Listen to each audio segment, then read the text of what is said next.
Assalamualaikum warahmatullahi wabarakatuh. Selamat malam. Pada kesempatan kali ini saya mendapat amanat untuk membersamai Anda secara virtual dalam rangka mempelajari dan berdiskusi tentang materi-materi akuntansi perpajakan dalam program brevet yang mungkin sudah sebelumnya didahului dengan materi-materi terkait dengan PPh dan PPN. Sebelum kita melanjutkan pada materi yang ada, perlu digarisbawahi bahwasanya ketika kita mulai masuk ke dalam materi akuntansi perpajakan, asumsi yang dibangun atau asumsi yang ada adalah peserta sudah memahami materi-materi yang terdahulu. Barangkali yang paling penting adalah pemahaman terkait dengan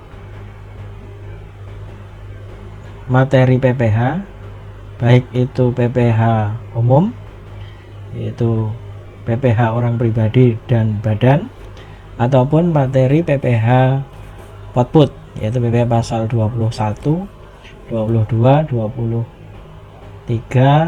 final, dan ditambah dengan materi PPN atau pajak pertambahan nilai. Nah, akuntansi pajak ini atau akuntansi perpajakan memang biasanya diletakkan di bagian akhir dari rangkaian materi karena sifat dari materinya sebenarnya adalah mencampur seluruh materi yang ada dalam pendekatan, kalau boleh dikatakan nanti akan ada dua pendekatan. Pendekatan yang murni akuntansi dalam konteks adalah menggunakan akuntansi sebagai sarana untuk melakukan administratif, dan juga pendekatan yang sifatnya menggunakan akuntansi sebagai pisau bedah. Namun yang perlu digarisbawahi adalah bahwa pelajaran ini atau materi ini bukanlah pelajaran atau materi akuntansi, tapi tetap materi perpajakan yang nanti akan mempunyai beberapa, paling tidak yang ada di praktek adalah dua pendekatan. Baik, sebagaimana tadi saya katakan, ada dua pendekatan yang dipakai dalam belajar akuntansi perpajakan. Jadi kita tidak akan langsung jump out atau melompat ke isi materinya dulu, tetapi kita membuat kerangka berpikirnya dulu.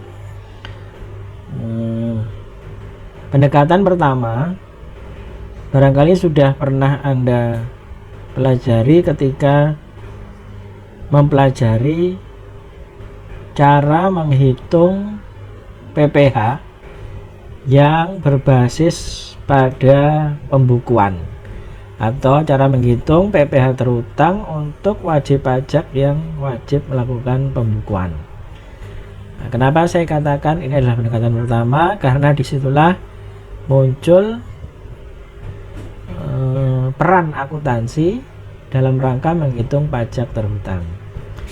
Apa perannya? Yaitu memberikan data terhadap penghitungan PPh terhutang, sebab yang mempunyai kemampuan untuk menyajikan data yang menjadi dasar atau menjadi bahan awal untuk atau sebagai dasar menghitung pajak terhutang hanya akuntansi. Dalam hal ini berupa produknya adalah laporan keuangan. Jadi produknya adalah laporan keuangan, prosesnya disebut pelaporan keuangan. Maka nanti di pajak kita akan mengenal dengan istilah yang sejenis, yaitu pembukuan. Meskipun produknya pajak tidak pernah menyebutnya sebagai buku di undang-undang. Nah, jadi ketika belajar akuntansi perpajakan, banyak literatur yang kita kenal itu lebih mengedepankan pendekatan akuntansi perpajakan secara sederhana diasosiasikan dengan belajar untuk melakukan telaah agar data yang tersaji dalam keuangan dapat dipakai sebagai dasar untuk menghitung pajak terutang. Nah, maka prosesnya sudah Anda kenal dengan nama rekonsiliasi fiskal. Nah, ini jadi pendekatan pertama adalah rekon fiskal. Ya, jadi rekon fiskal itu adalah produk yang muncul akibat ketika kita ingin menghitung pajak terutang, pajak atau undang-undang pajak tidak punya kemampuan. Dia minta tolong kepada akuntansi untuk menyajikan data. Sementara orang akuntansi menyajikan data berbasis pada PSAK, bukan pada laporan bukan pada undang-undang. Nah, sementara hal yang sama dilakukan ketika mengisi SPT, basis yang dipakai bukan PSAK tetapi undang-undang. Nah, jadi ada dua hal yang berbeda di sini. Laporan keuangannya disajikan dengan PSAK, SPT-nya harus diisi dengan basis undang-undang, sementara SPT datanya berasal dari laporan keuangan yang disajikan berdasar PSAK. Nah, disitulah mulai timbul perbedaan, ya, yang nantinya kita kenal dengan istilah sebelum angka laporan keuangan masuk ke dalam SPT, maka wajib dilakukan rekonsiliasi fiskal. Nah, barangkali sementara itu dulu. Jadi pertama adalah pendekatan rekon fiskal. Nah, dalam pembelajaran kali ini saya tidak akan mengulang kembali penjelasan tentang rekonsiliasi fiskal karena saya yakin sudah disampaikan saat belajar PPh Badan terutama. Nah, materi akuntansi pajak kali ini menggunakan pendekatan yang boleh dikatakan pendekatan alternatif, yaitu pendekatan yang lebih memposisikan pada sisi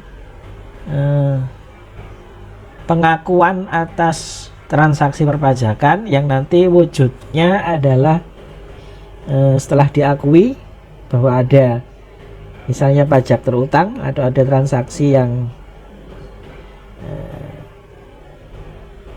mengandung pajak, kemudian diukur berapa besarnya dan kemudian dilaporkan. Maka kali ini kita atau slide ini paling tidak menggunakan pendekatan yang kedua, yaitu pendekatan akuntansi perpajakan yang nanti tampilannya atau arahnya lebih banyak pada bagaimana sebuah transaksi pajak itu diakui, diukur dan dilaporkan dengan menggunakan alat bantu berupa jurnal atau ayat-ayat jurnal. Nah, jadi demikian saudara saya sekalian, slide akuntansi pajak akan banyak berisi tentang jurnal untuk melihat atau merekam bagaimana transaksi perpajakan ini akan dilaporkan. Tentu saja kaitannya masih dalam konteks guna menghitung besarnya pajak terutang. Nah, slide pertama diawali dengan menampilkan satu skema seperti Anda lihat sekarang di layar, jenis-jenis laporan. Saya yakin kalau peserta yang tergabung sudah mempunyai background akuntansi ataupun sudah pernah berpraktik di wilayah akuntansi akan mengenal laporan-laporan ini. Yang pertama adalah balance sheet, posisi keuangan, kemudian laporan laba rugi, laporan ekuitas dan arus kas. Nah, di pajak yang paling penting adalah laporan laba rugi. Maka nanti kita akan mungkin lebih banyak membicarakan transaksi-transaksi yang ada di dalam laporan laba rugi. Saya tidak akan menjelaskan satu persatu dulu.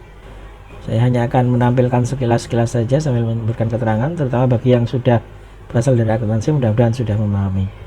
Slide berikutnya menampilkan apa saja unsur neraca. Nah, tentu saja kalau kita melihat neraca, isinya ada 3 paling tidak, nggak besar: aktiva, kewajiban, dan ekuitas. Dalam penyusunan SPT, neraca ini jarang dipakai. Sumber data SPT berasal dari laporan laba rugi, namun sebagai bentuk kewajiban formal, yaitu pemenuhan kewajiban perpajakan, salah satunya yaitu melakukan pembukuan yang nanti akan dilampirkan pada saat melaporkan SPT. Nah, lampiran inilah yang kemudian berisi laporan keuangan. Di sana wajib yang dilaporkan adalah neraca dan laporan laba rugi. Ya, laba rugi sebagaimana Anda sudah paham, isinya 2 saja, penghasilan dan beban-beban. Baik, ini teori akuntansi sebenarnya, jadi saya tidak akan membicarakan terlalu panjang ya. Biaya historis, biaya kini. Pada dasarnya pajak menerima apa yang dilaporkan oleh akuntansi. Ya. Sepanjang undang-undangnya tidak berubah, undang-undang pada dasarnya lean on atau bersandar pada akuntansi pada hal-hal yang tidak diaturnya. Ya, nanti akan ada beberapa pengaturan, misalnya di pasal 10 Undang-Undang PPH bahwa persediaan harus dihitung dengan biaya apa gitu ya. Di pasal 10 sudah dijelaskan. Ya, tapi pada prinsipnya undang-undang tidak mempunyai kemampuan untuk menampilkan atau istilahnya adalah mempunyai teori bahwa dasar pengukuran harus berdasar pada apa begitu ya. Nah, dia hanya memilih saja apa yang sudah ada di dalam akuntansi demi kepentingan nanti penghitungan pajak yang terlibat. Oke, proses pengakuan nanti akan menjadi penting ya. Pengukuran, pengakuan, dan pengungkapan sebagaimana tadi sudah saya ungkapkan sekilas bahwa pendekatan yang dilakukan pada pembelajaran kali ini adalah pendekatan jurnal. Oleh karena itu nanti kita akan melihat contoh-contoh yang nanti akan kita bedah dengan cara adakah transaksi yang menimbulkan menimbulkan dampak terhadap perpajakan. Kalau ada maka kita akui atau pengakuan ya. Seperti ini ya. Posnya nanti akan kita lihat, misalnya beban pajak atau pajak dibayar di muka dan seterusnya. Kalau sudah diakui, nanti kita akan mengukurnya berapa ya. Tentu saja sesuai dengan ketentuan. Yang kedua nanti kita ungkapkan dalam bentuk jurnal ya. Baik, untuk saldo saya yakin nanti urusannya dengan jurnal, ada saldo debit dan kredit. Ini tidak perlu saya bicarakan lebih lanjut ya, karena ini pelajaran akuntansi sebetulnya. Sementara kita fokus pada akuntansi perpajakannya yang notabene seperti saya katakan ini belajar pajak bukan belajar akuntansi. Oleh karena itu nanti sambil jalan saja ini akan kita wujudkan dalam bentuk tampilan jurnalnya. Prinsip akuntansi ini secara umum, perkembangan standar, definisi, tujuan PSAK 46, nanti pada bagian ketiga nih PSAK 46 ini, dan ada terminologi nanti kita akan bicarakan. Nah, sampai di sini saya berhenti dulu dengan membuat sebuah kesimpulan bahwasanya perjalanan selanjutnya kita akan mencoba memahami akuntansi pajak ini sebagai sebuah proses yang mencoba untuk mengakui, mengukur, dan mengungkapkan adanya transaksi-transaksi ekonomi yang terdampak oleh pajak.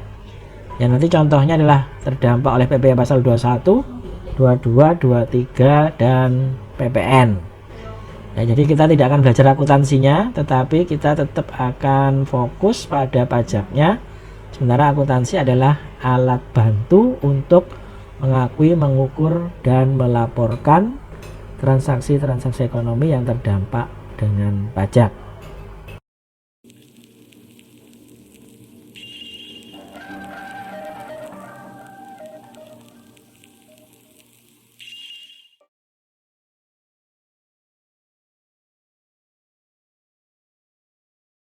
Dan setelah jeda sebentar,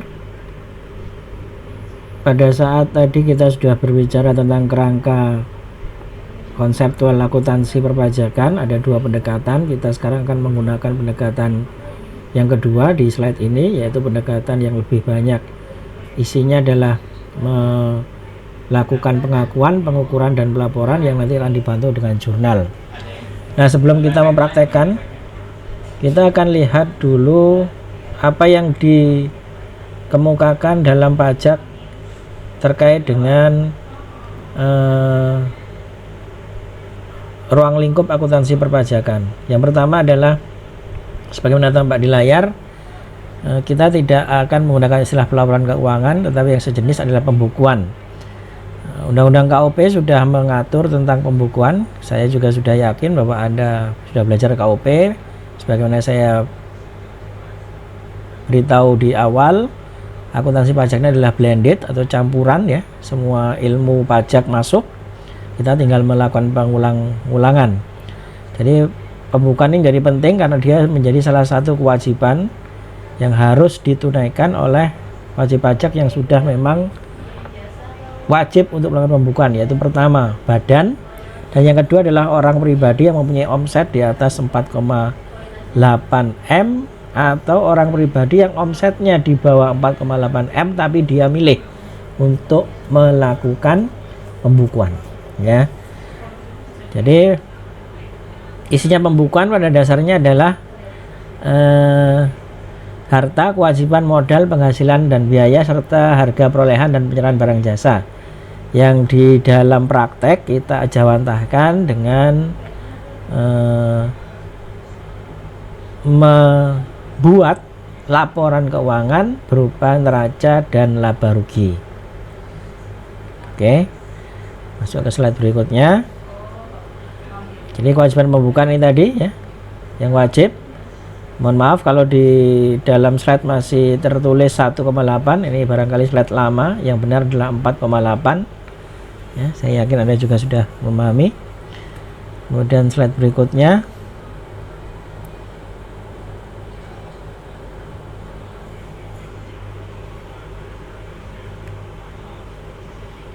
Oh, sudah dibenarkan ya, 4,8 di slide berikutnya. Oke. Pembukuan harus diselenggarakan dengan cara atau sistem yang lazim dipakai Indonesia, misalnya berdasar standar akuntansi keuangan ya.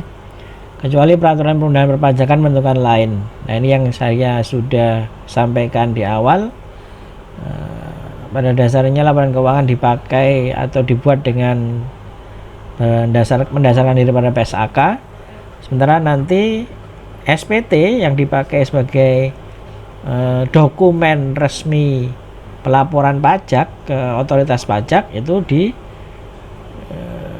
dibuat dengan mendasarkan diri pada undang-undang. Nah, nanti akan ada beberapa hal yang berbeda ya. Kalau Anda mampu mengingat-ingat kembali, tentu saja Anda sudah paham bahwa perbedaan itu terletak misalnya ketika bicara penghasilan, ada penghasilan-penghasilan yang oleh pajak tidak diakui sebagai penghasilan kena pajak, yaitu di pasal 4 ayat 3 Undang-Undang PPh. Ya, nanti soal jalan kita akan membahasnya ya, tapi ini sebagai bentuk penjelasan atas kalimat bahwa pembukuan diselenggarakan dengan cara yang lazim dipakai, misalnya dengan PSAK, kecuali aturan pajak nanti menentukan lain.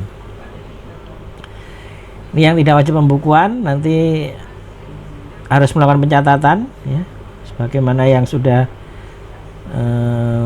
mungkin kenal dalam prakteknya, misalnya orang pribadi dengan usaha di bawah omset usaha di bawah 4,8 dia tidak wajib melakukan pembukuan tapi mencatat. Kemudian ada orang pribadi yang melakukan kegiatan usaha dan bebas, dia menggunakan normal ya.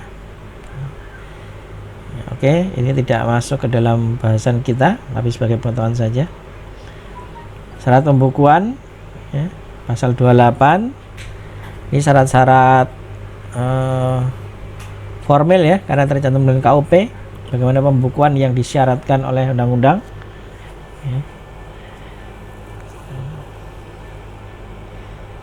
Ini semua ya, saya pikir ini saya tidak akan mendetilkan, tentu saja karena menjadi sebuah kewajiban.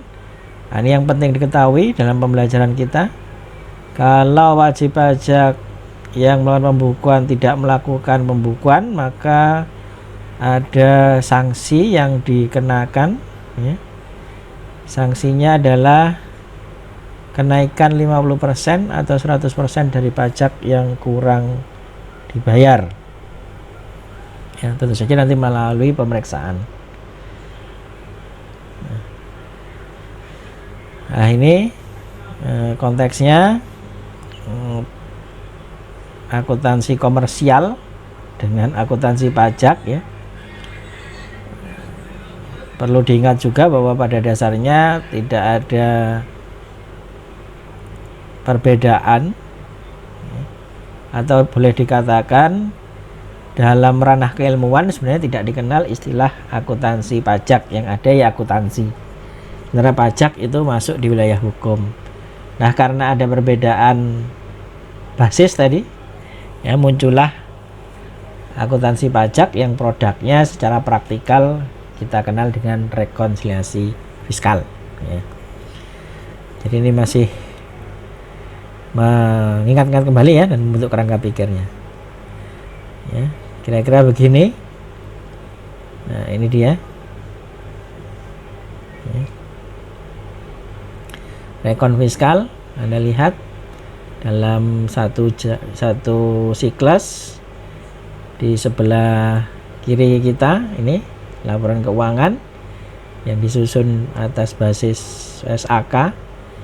Kemudian di sebelah kanan adalah SPT tahunan yang hatta dia menjadi dokumen resmi yang akan dipakai oleh otoritas pajak untuk menentukan pajak terutang berdasar kondisi perusahaan yang sebenarnya.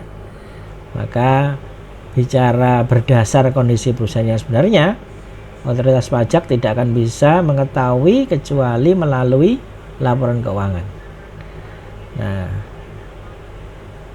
karena ini basisnya PSAK, ini basisnya undang-undang.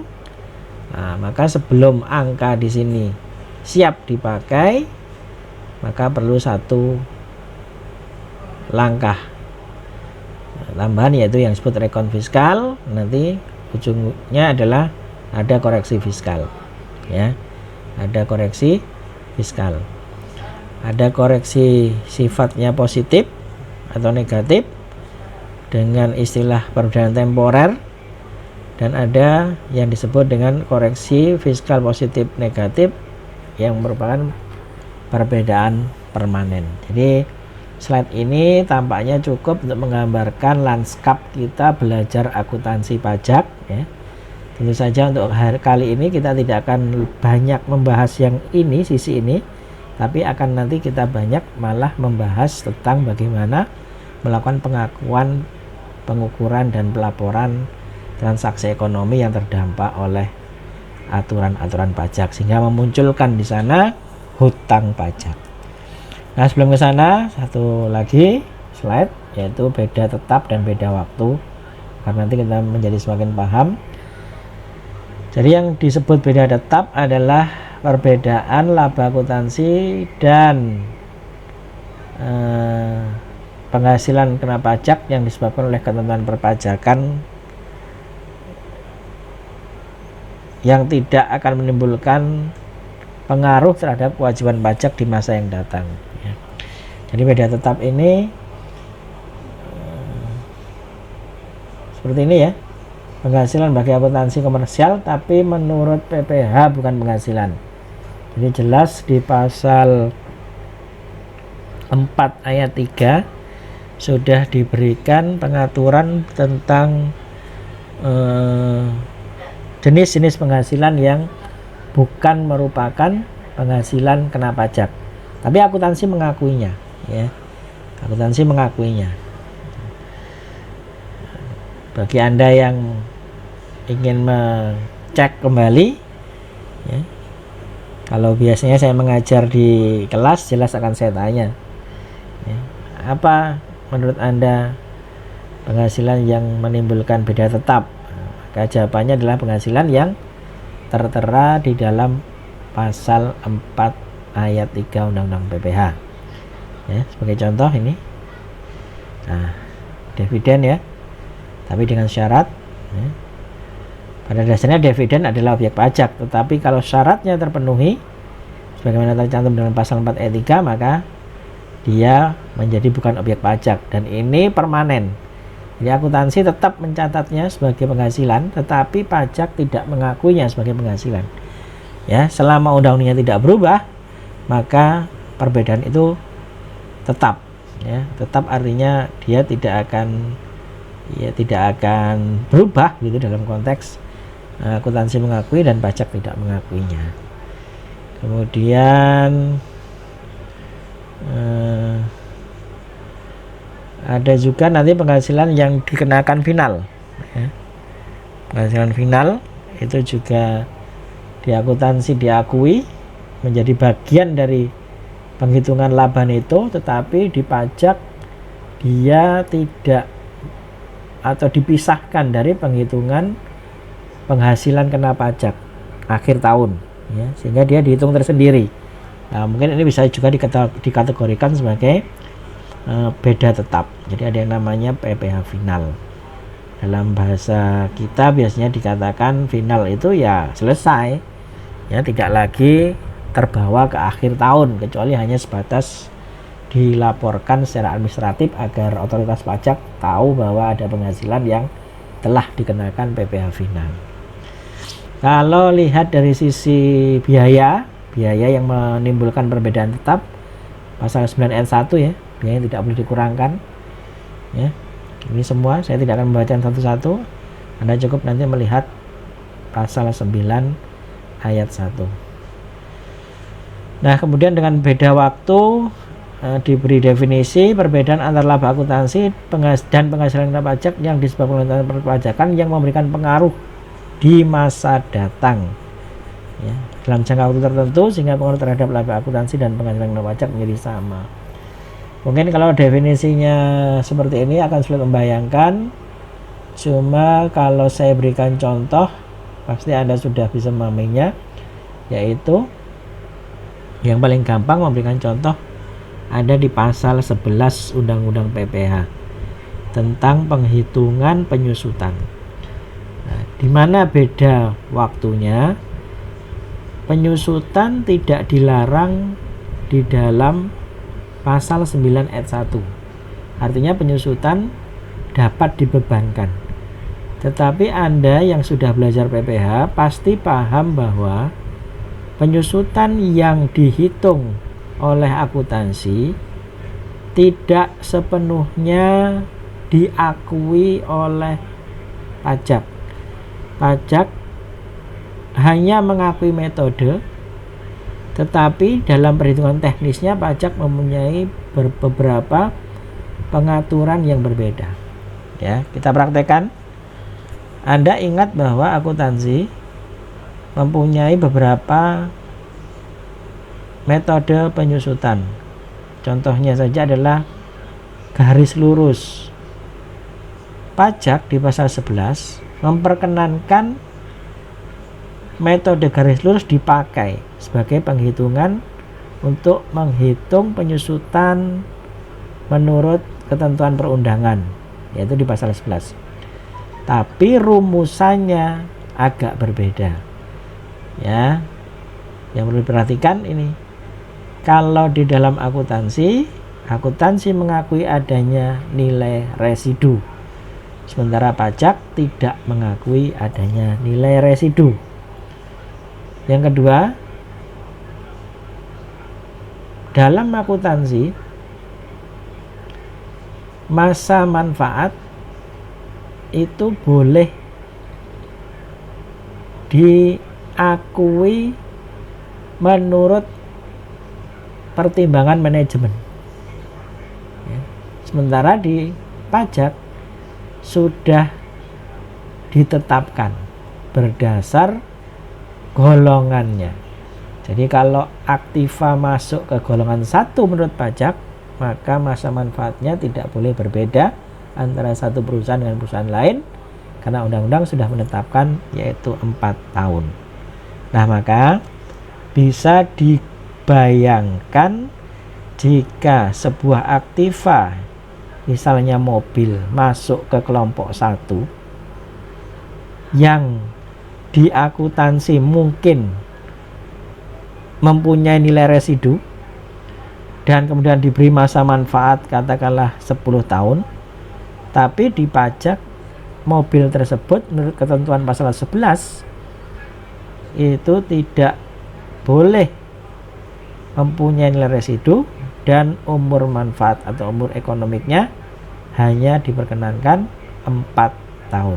Maka jelas nanti akan ada perbedaan besarnya beban penyusutan versi akuntansi dan besarnya beban penyusutan versi pajak. Disitulah timbul rekonsiliasi fiskal berupa koreksi fiskal positif negatif yang memberikan beda waktu.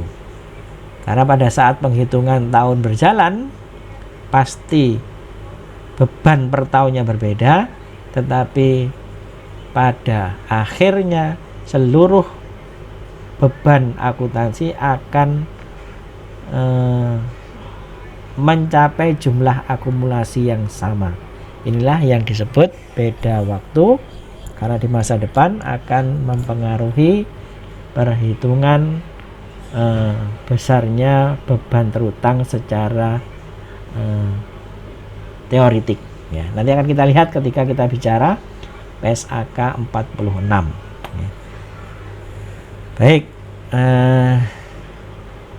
ini deferred taxes PSAK 46.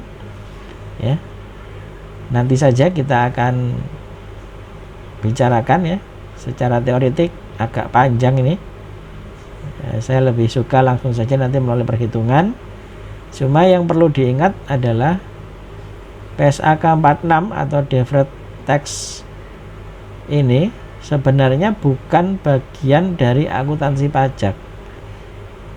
Saya berpendapat demikian secara pribadi, karena pada dasarnya belajar PSAK 46 itu adalah masuk di wilayah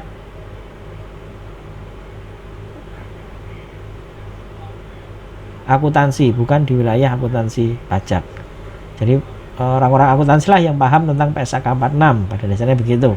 Tapi karena ada unsur pajaknya, terutama nanti terkait dengan ketentuan beda waktu, nah disitulah mungkin nanti perlu bantuan dari mereka yang punya kemampuan perpajakan.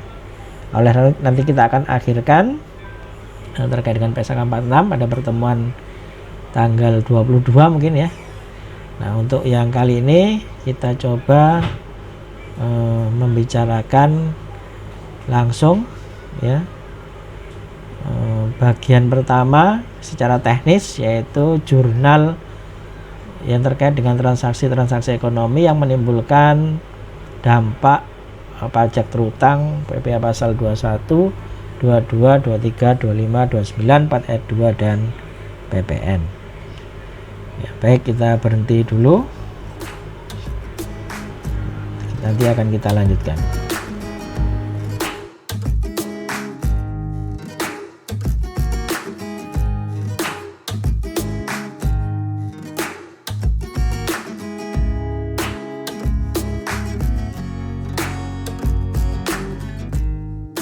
Baik, kita lanjutkan kembali pembicaraan tentang akuntansi pajak dengan melihat contoh yang sudah Anda dapatkan di slide yang tersedia. Kita awali dengan membahas PPh pasal 21 Anda lihat di dalam slide ada sebuah kejadian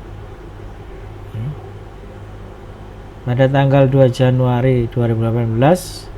PT Sejahtera membayar gaji dan upah masing-masing senilai 750 juta dan 120 juta. Pajak terutang atas pembayaran gaji dan upah masing-masing sebesar 45 juta dan 5 juta. Pajak terutang disetor pada tanggal 5 Februari 2018. Nah, mari sekarang kita melihat kejadian ini dengan cara pandang akuntansi pajak yang sudah saya sebutkan di penjelasan sebelumnya, bahwa materi yang disampaikan pada pembelajaran brevet akuntansi pajak ini adalah menggunakan pendekatan akuntansi dipakai sebagai alat bantu untuk melakukan pengakuan, pengukuran, dan pelaporan. Nah, mari kita praktekkan. Jadi yang pertama yang perlu diperhatikan itu adalah bukan langsung melihat pada besaran nilai, ya, besaran nilai yang kalau di sini disebutkan sudah cukup jelas. Pada dasarnya ada transaksi ekonomi berupa pembayaran gaji dan upah, dan kemudian sudah disebutkan pajak terutangnya 45 dan 5 juta. Ya, tentu saja slide ini untuk kepentingan pembelajaran. Kalau dalam praktek Anda tidak akan mendapati jumlah pajak terutang kecuali harus menghitungnya lebih dahulu. Nah, oleh karena itu, pertama perlu saya ingatkan, belajar akuntansi pajak itu bukan belajar akuntansi, tetap belajar pajak, ya, dengan alat bantu akuntansi atau akuntansi sebagai alat bantunya. Maka pertama yang kita perlu pahami adalah transaksi ekonomi ini adalah transaksi yang terdampak pajak apa. Kebetulan saja kita sudah diberitahu PPh pasal 21. Ya. Namun kalau ini dalam keseharian tanpa ada embel-embel seperti ini, bagaimana Anda bisa mengidentifikasi bahwa pembayaran gaji dan upah itu akan terutang PPh 21? Kenapa dia tidak terutang PPh yang lain? Nah, itu pertanyaan pertama yang harus diajukan. Nah, oleh karena itu saya mengingatkan kembali kepada para peserta brevet kali ini, ini bukan persoalan akuntansi semata, tetapi lebih penting adalah mengingat-ingat bahwa kita sedang belajar pajak. Oleh karena itu, gunakan kemampuan pajak untuk melakukan identifikasi atas transaksi ekonomi ini. Caranya bagaimana? Tidak ada cara lain kecuali Anda memahami. Kalau saya bertanya, contohnya saya tanya simpel saja, apakah yang dimaksud PPh pasal 21? Nah, itu pertanyaan pertama yang akan saya ajukan untuk membantu Anda memutuskan apakah transaksi 2 Januari 2018 itu benar dikenai PPh pasal 21, bukan dikenai PPh 22, bukan dikenai PPh 23, dan seterusnya. Maka Anda sebagai calon expert pajak atau ahli pajak, atau sekarang sudah ada di wilayah praktisi, mengingatkan kembali konsep PPh pasal 21 menurut Undang-Undang PPh. Maka kalau kita membuka Undang-Undang PPh, kita akan menjumpai pasal 21 dan di situ diberikan penjelasan bahwa PPh pasal 21 adalah pajak atas penghasilan yang dibayarkan atau terutang kepada orang pribadi dalam negeri, ya, yang diakibatkan karena adanya pekerjaan, ya, dan seterusnya. Nah, jadi ini yang perlu diingat pertama, untuk mengidentifikasi lebih dulu apakah transaksi ini terutang PPh 21, 22, 23 dan seterusnya. Maka karena ini adalah gaji dan upah diakibatkan dari adanya pekerjaan dan dibayarkan oleh PT kepada pegawai yang asumsinya adalah orang pribadi, maka benarlah bahwa ini adalah PPh pasal 21. Nah, begitu cara kita memaknai akuntansi pajak lebih dari sekedar jurnal saja. Nah, yang kedua nanti kita akan berbicara pada level yang lebih substantif, tetap pada kerangka pajak, bukan di akuntansinya. Setelah kita tahu bahwa ini secara umum ada transaksi pembayaran gaji kepada pegawai yang pegawainya adalah orang pribadi dalam negeri, maka pertanyaan berikutnya muncul, apakah sama cara menghitung PPh 21 untuk pegawai tetap dan PPh 21 untuk pegawai tidak tetap? Kenapa di sini muncul ada istilah gaji, ada istilah upah? Dan kenapa dalam perhitungannya di sini adalah 45 juta untuk gaji dan PPh terutang 5 juta untuk upah? Nah, maka pertanyaan kedua sebenarnya adalah, kalau kita sudah tahu ini adalah PPh pasal 21, yang perlu diketahui berikutnya adalah kepada siapa pembayaran itu dilakukan. Jadi kuncinya adalah siapa, ya. Mengapa ini penting? Sebab di dalam Perdirjen 16 tahun 2016 kita akan mengenal beberapa jenis orang pribadi dalam kacamata pandang pajak. Jadi sekali lagi, yang kedua, penting untuk mengetahui siapa yang memperoleh penghasilan, karena nanti siapa inilah yang akan menentukan rumusan untuk menghitung PPh pasal 21. Di mana kita bisa memperoleh pengetahuan itu? Tentu saja di dalam Per 16 tahun 2016.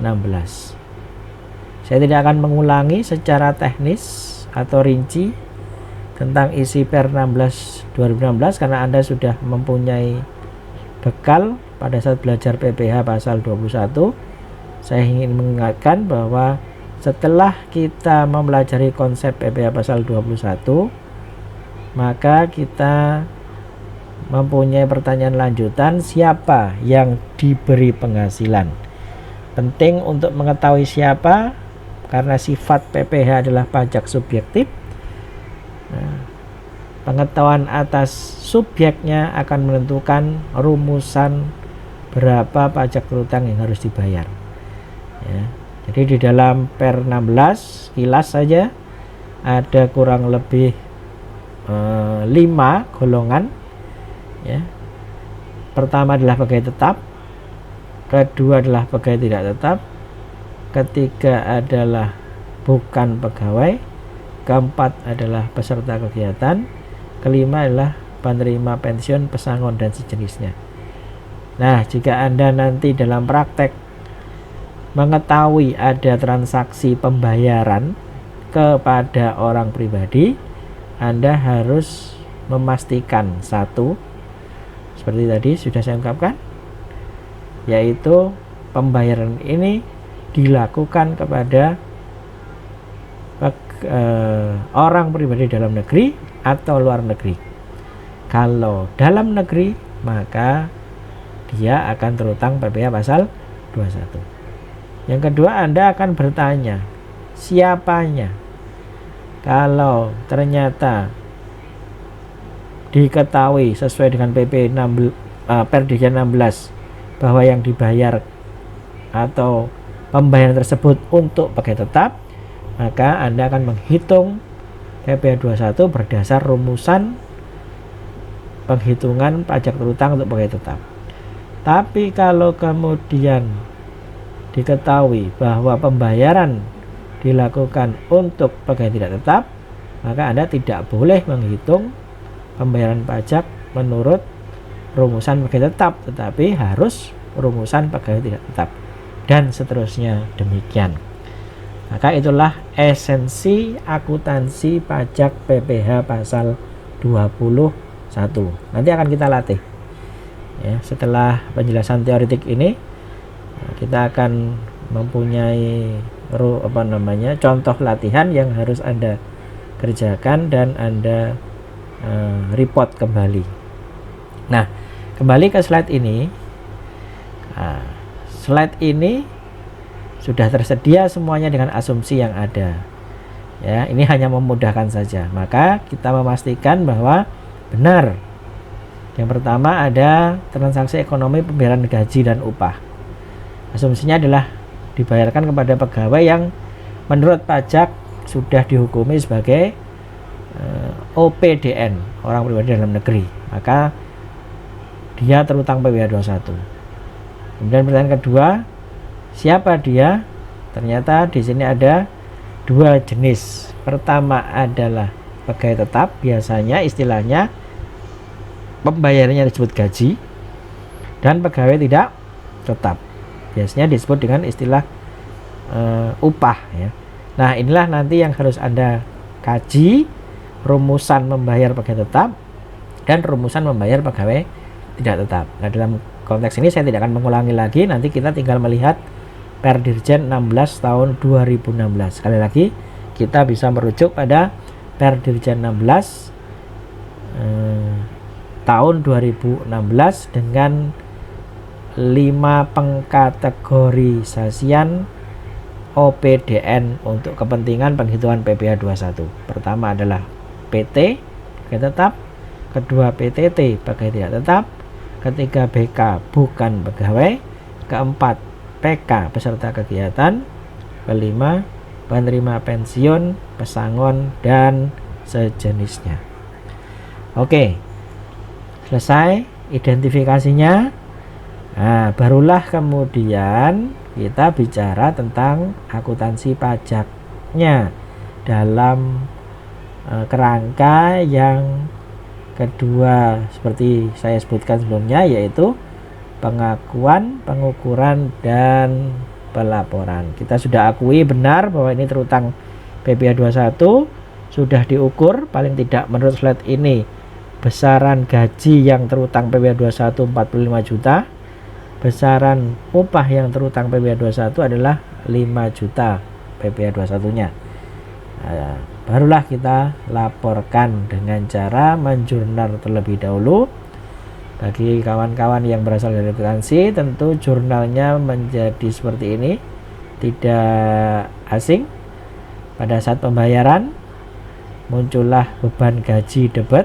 Ini sudah standar bagi mereka yang belum tahu tentang jurnal, ikuti saja dulu, nanti belajar akuntansinya belakangan. Mohon maaf ya. Beban gaji seperti ini, kemudian beban upah dibayarkan kas kredit. Nah, seharusnya dibayarkan adalah 870. Nah, jika tidak mempertimbangkan unsur pajak, maka nilai kas di sini sebenarnya adalah 870 seperti ini. Tetapi karena kita mulai mempertimbangkan unsur pajak, maka nilai kasnya yang dibayarkan atau masuk ke kantong pegawai totalnya adalah 820. Kemana 50-nya?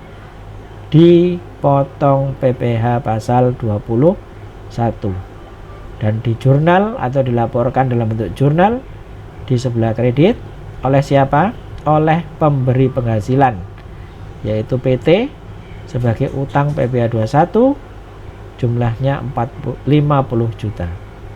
Barulah kemudian utang tersebut di-store ke kas negara sesuai dengan ketentuan penyetoran paling lambatnya. Di sini dikatakan 5 Februari, paling lambat adalah 10 Februari tahun berjalan. Nah, jadi beginilah proses pengakuan, pengukuran, dan pelaporan PPh pasal 21 ya. Jadi kalau kita bicara akuntansi pajak dengan pendekatan kedua, yaitu lebih pada pendekatan jurnal, maka tampilannya akan menjadi seperti ini.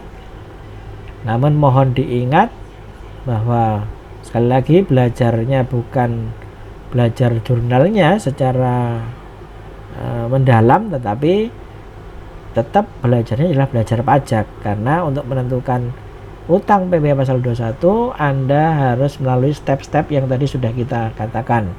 Yang pertama adalah memastikan bahwa transaksinya terutang 21. Caranya bagaimana? Tidak ada lain kecuali Anda memahami konsep PPh 21 sesuai dengan pasal 21 Undang-Undang PPh. Kedua, mengidentifikasi OPDN masuk kategori apa. Apakah PT, PTT, BK, PK, dan penerima pesangon sesuai ketentuan Perdirjen 16 tahun 2016. Barulah yang ketiga, Anda menghitung secara teknis rumusan dari utang PPh 21. Nah, keempat baru Anda lakukan penjurnalan. Oke, barangkali itu yang bisa saya sampaikan terlebih dulu untuk materi PPh pasal 21. Kita jeda dulu sebentar.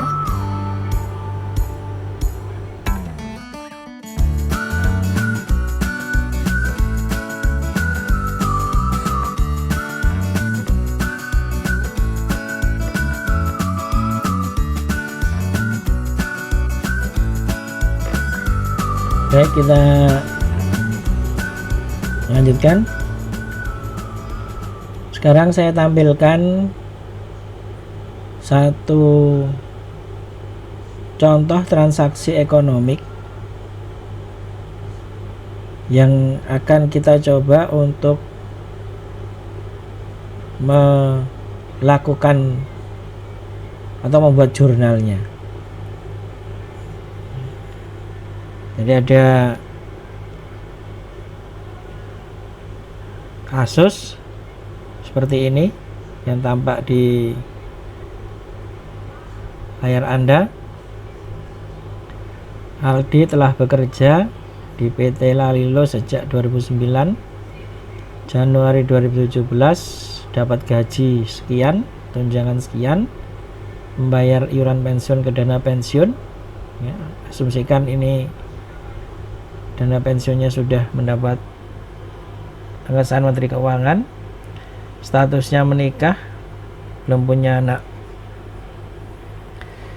PT Lalilo selain membayar gaji dan tunjangan juga ikut program asuransi JKK, JKM, juga menanggung iuran hari tua 3,7% dari gaji. Nah, sama seperti yang sudah kita contohkan tadi tentang PPh pasal 21, pertanyaannya simpel saja, yaitu bagaimana jurnalnya. Nah, silahkan nanti Anda menjawabnya di diskusi kita di Google Classroom. Jurnalnya seperti apa, berikut nilainya tentu saja. Namun yang perlu saya ingatkan bahwa tahapan analisis sesuai dengan yang sudah kita sampaikan ya secara verbal di kelas virtual ini. Tahapannya adalah pertama memastikan Aldi adalah WPOPDN atau bukan ya. Kemudian mengidentifikasi siapakah Aldi dari kacamata Perdirjen 16 2016.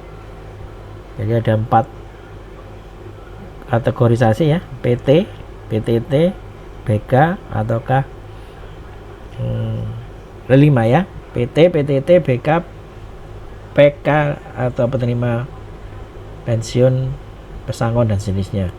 Nah, barulah Anda menghitung sesuai rumus perhitungan PPh 21 dan melakukan jurnalnya. Jadi silahkan materi latihan ini dihitung dan di jurnal yang nanti bisa Anda diskusikan atau sampaikan jawabannya di classroom yang nanti kita sediakan. Baik, sebelum berlanjut ke pembahasan PPh pasal 22 dan seterusnya, saya akan stop dulu. Nanti saya akan buka kembali dengan slide PPh pasal 22 atau PPh pasal 23.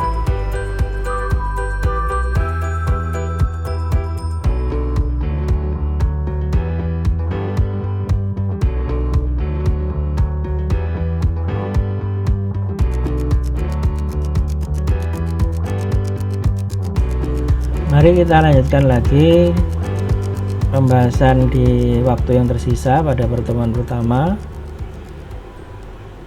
kurang lebih 20 menit ke depan, dengan PPh pasal 23 dan sekaligus PPN yang menyertainya. Jadi terkait dengan PPh pasal 23, kenapa saya bahas mendahului PPh pasal 22? Karena PPh 23 ini prinsipnya sama dengan PPh pasal 21. Jadi konsep atau analisisnya atau cara kita memahami sama dengan PPh pasal 21. Yang pertama adalah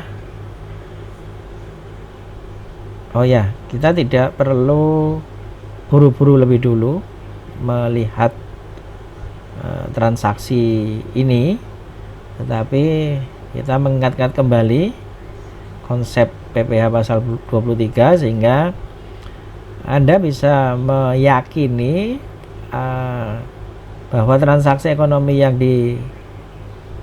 dicantumkan di sini adalah memang benar transaksi ekonomi yang terutang PPh pasal 23, bukan yang terutang PPh pasal 21.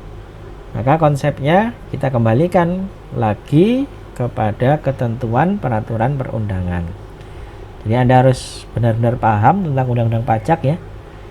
Karena kita bicara akuntansi perpajakan itu bukan bicara akuntansinya, tetapi bicara pajaknya lebih dulu.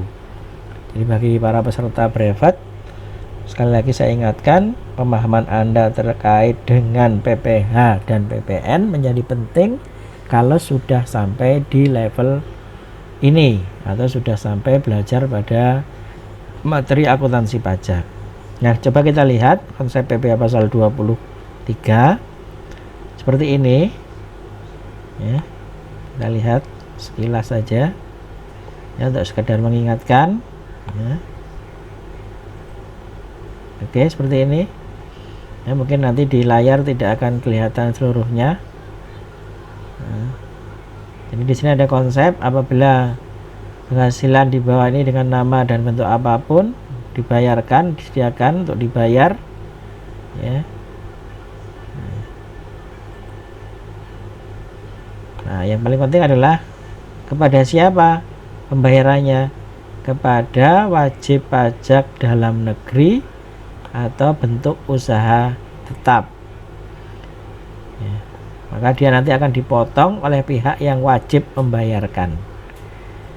Nah, objeknya sudah bisa diketahui. Di sini disediakan objeknya. Jadi setelah tahu subjek yang akan dipotong, yaitu wajib pajak dalam negeri, maka objeknya adalah seperti ini: dividen, bunga royalti dan seterusnya, sewa, sampai dengan jasa-jasa. Nah, untuk urusan jasa nanti akan bisa Anda lihat jasa apa saja yang dipotong PPh pasal 23. Itu adalah jasa-jasa yang ada atau disebutkan di dalam PMK 141 tahun 2015. Anda bisa lihat nanti. Baik, kita beralih ke layar. Nah, jadi PPh 23 dan PPN ya, Kita analisis. PT Sejahtera menyampaikan tagihan atas penyerahan jasa renovasi kepada KP3 Sleman. Maka PPh pasal 23 sama dengan PPh 21, yaitu pajak subjektif. Maka analisis dulu siapa subjeknya. Seperti yang sudah disampaikan tadi dalam pasal 23, subjeknya adalah wajib pajak dalam negeri, yang nantinya harus dipotong oleh yang memberi penghasilan. Ya, jadi kalau dilihat di sini, yang diberi penghasilan adalah PT Sejahtera, yang memberi penghasilan adalah KP3 Sleman. Maka yang perlu kita analisis adalah apakah PT Sejahtera adalah wajib pajak dalam negeri. Kalau asumsinya iya, maka cocoklah PPh pasal 23. Cocoklah bahwa transaksi ini memenuhi syarat. Pertama adalah wajib pajaknya dalam negeri. Jasanya, nanti bisa Anda lihat jasa ini, renovasi, termasuk dalam ketentuan PMK 141 yang mengharuskan penyerahan jasa renovasi dipotong PPh pasal 23. Jadi ini termasuk jenis jasa yang dipotong PPh pasal 23. Jadi syarat pertama terpenuhi, kemudian jasanya masuk dalam ranah jasa yang dipotong PPh 23, maka jelaslah bahwa ini transaksi ini mengandung unsur PPh 23 terutang, bukan PPh pasal 21. Mengingat PPh pasal 21 tadi subjeknya adalah khusus WP OPDN, sementara di sini adalah WP Badan DN. Sementara dan di pasal 23 Undang-Undang PPh disebutkan wajib pajak dalam negeri, yang di dalamnya adalah termasuk WP Badan DN. Maka identifikasi atau langkah pertama terpenuhi, bahwa kita yakin bahwa transaksi ini mengandung unsur PPh 23 terutang. Nah, barulah kita menentukan rumusan penghitungannya. Nah, kalau PPh 23 lebih sederhana dibandingkan PPh pasal 21 yang harus mengkategorisasikan terlebih dahulu WP OPDN. Namun di PPh 23 tidak. Ya, sepanjang sudah diketahui subjeknya benar WP DN atau WP dalam negeri, jasanya termasuk jasa yang dipotong 23, maka pekerjaan berikutnya adalah kita hanya perlu mengingat kembali tarif PPh 23. Sudah disebutkan di slide, yaitu tarifnya 2% kali rumusannya adalah tarif 2% jika mempunyai PWP dikali dengan harga penjualan, ya, harga perolehan atau harga penjualan exclude PPN atau di luar PPN. Nah, maka kita kembali lagi melihat contoh. Di sini disebutkan PT Sejahtera menyampaikan tagihan jasa renovasi. Nah, KP3 Slemannya adalah bendahara pemerintah senilai 110 juta termasuk PPN. Nah, maka nanti penghitungan PPh 23-nya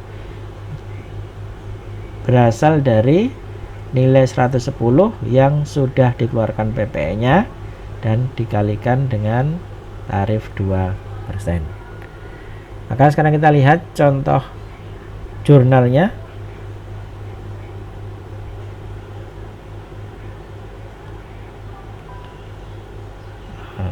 Contoh jurnalnya seperti biasa, ya, piutang dagang.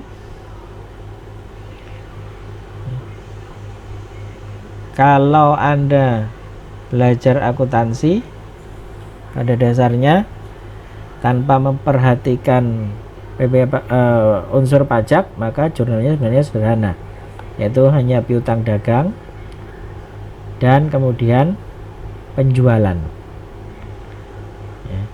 Jadi kalau tanpa mempertimbangkan unsur-unsur pajak seperti ini, maka jurnalnya hanya piutang dagang dan penjualan. Itu pun jumlahnya adalah 100, karena yang 10.000 adalah PPN-nya. Nah, ketika kita mempertimbangkan pajak, maka beginilah tampilannya. Ya. Ini pada saat kita memperhitungkan pajak,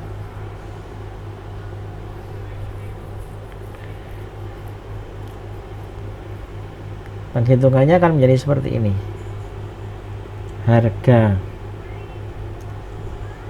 atau DPP, saya sebut DPP, dasar pengenaan pajaknya sama dengan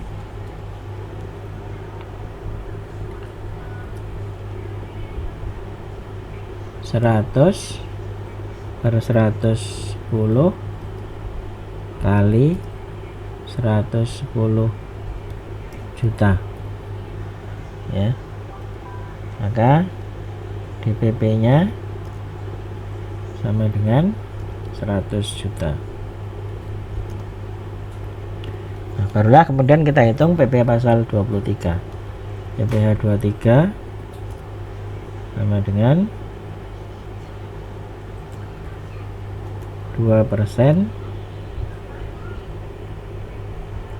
kali 100 juta sama dengan 2 juta. Nah, kita hitung PPN nya, jelas kalau PPN tarifnya tidak berubah, 10% kali DPP nya sama, yaitu 100 juta sama dengan 10 juta. Nah, begitu. Nah, maka setelah kita menghitung, maka kita akan memasukkan ke dalam jurnal. Karena yang dihadapi adalah bendahara pemerintah, maka kita perlu berhati-hati dalam membuat jurnal. Bendahara pemerintah mempunyai tugas untuk memungut PPN. Padahal seharusnya, kalau Anda mengingat-ingat konsep PPN, PPN dipungut oleh penjual. Tetapi ketika berhadapan dengan bendahara negara atau daerah, maka bendahara negara atau daerah yang posisinya sebagai pembeli justru memungut PPN, karena dia telah ditunjuk negara sebagai pemungut PPN. Maka uang yang nanti akan diserahkan kepada PT Sejahtera sebesar, maka uang yang dibayarkan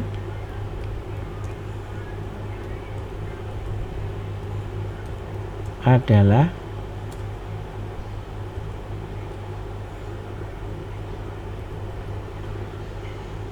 tagihannya adalah 10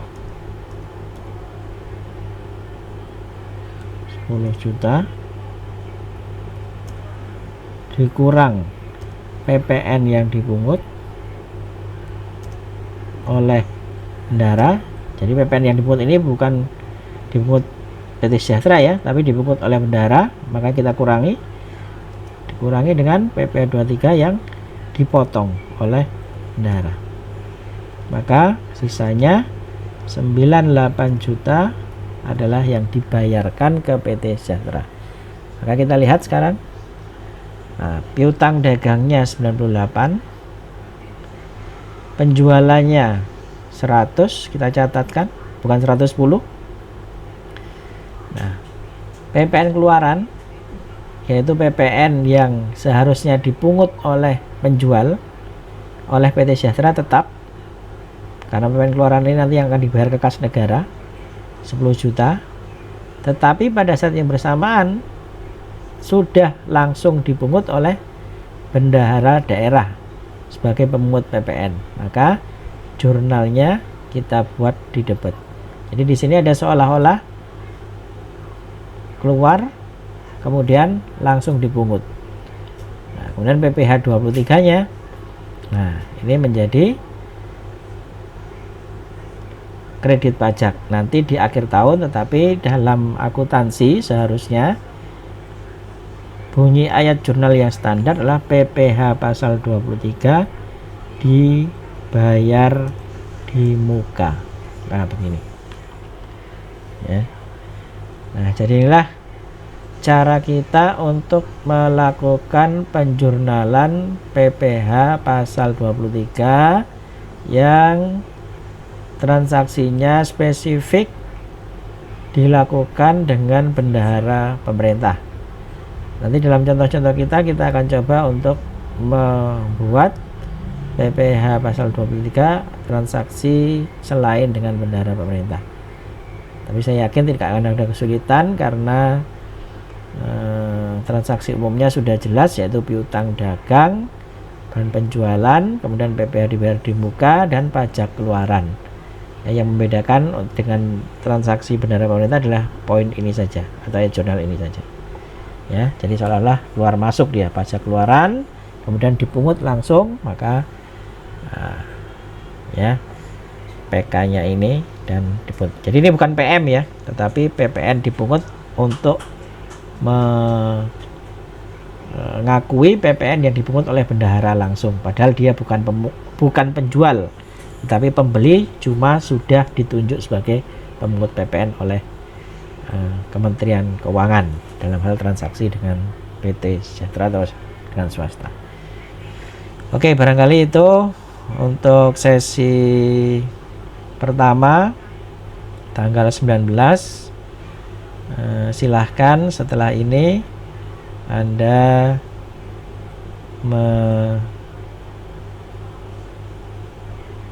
memahaminya, dan kemudian contoh perhitungan PPh pasal 21 yang sudah saya sampaikan sebelumnya mohon dikerjakan dan kemudian didiskusikan. Untuk contoh PPh pasal 23 nanti akan saya susulkan supaya sekaligus juga bisa untuk dilatih ya. Maka pertemuan berikutnya kita akan membahas 22, 25, 29 dan 4 ayat 2.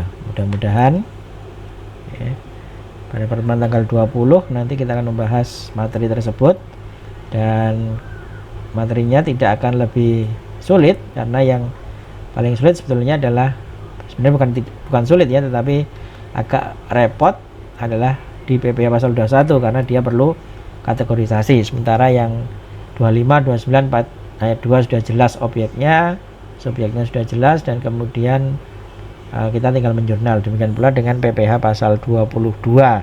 Nanti kita lihat peraturan PPh pasal 22. Jadi sebelum kita tutup, saya simpulkan untuk PPh pasal 23 caranya sama seperti 21. Anda tentukan dulu subjek pajaknya. Dalam hal ini subjek pajaknya adalah wajib pajak dalam negeri. Untuk mengingat-ingat 21, kalau 21 adalah wajib pajak orang pribadi dalam negeri. Untuk pasal 23 wajib pajak dalam negeri. Kemudian yang kedua, Anda lihat objeknya ya. Di pasal 23 sudah ada objeknya. Ada objek yang sifatnya pasif income seperti dividen, bunga, hadiah, kemudian beberapa objek pasif di sana contohnya ya. Nah, tapi untuk jasa Anda nanti bisa melihat di PMK 141 tahun 2015 jenis jasa yang dipotong PPh 23. Nah, kalau dua hal ini sudah Anda kerjakan, maka urusan berikutnya adalah tinggal menghitung dengan rumusan tarif 2% kalau punya NPWP, 4% kalau tidak punya, kali DPP. DPP yang dimaksud adalah harga perolehan, harga jual atau harga beli di luar PPN. Demikian mungkin kesimpulannya. Terima kasih sudah mendengarkan penjelasan materi akuntansi pajak 21 dan 23. Mohon maaf bila kurang jelas, nanti bisa didiskusikan di forum Classroom yang akan kita buka. Untuk materi berikutnya akan kita sampaikan PPH 22, 25, 29 dan 4 ayat 2. Demikian untuk pertemuan pertama. Selamat malam. Assalamualaikum warahmatullahi wabarakatuh.